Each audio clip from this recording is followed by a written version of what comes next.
We were given the Chapter 1 Frat B. Use the data from 348 residents from the USA. The first question asks for the percent of males who own their own homes instead of the rent. You'll find this using the number of total males. 'Cause those who own is 132, the total male is 182. You divide these numbers, make sure it's by each other. You will get 72.5%, 'cause what you're looking for has been here the whole time. If you divide these numbers by each other, you'll get the percent of males in sample space who own their own homes. Who own their own homes. Next, we were asked to make a graph to compare the distribution of housing status for genders. I was so confused with the X and Y, but actually it's easy. 'Cause on the X you have the two genders, and on the Y you have the number of people you shade in the ones who decide to rent. The ones who own will leave blank.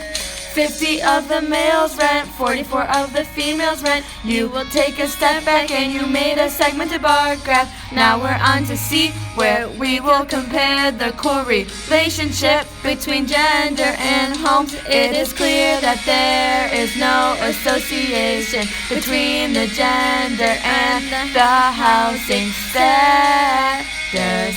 They are relatively the same. You cannot tell which gender is more likely to rent or own their own house. You cannot know. You cannot know.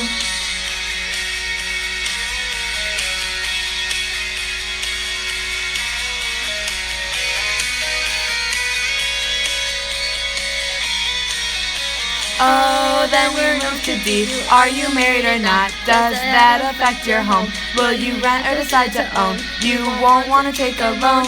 There is a strong association between the status of people who are married compared to those who live alone. Can't you see that 81% of married folks own their homes, and only 60% of those who are not married own? This difference of 21% shows married individuals are more likely to own their own homes. To own their own homes. To own their own homes. We have answered questions A to D. They own their own homes. They own their own homes. I do not approve.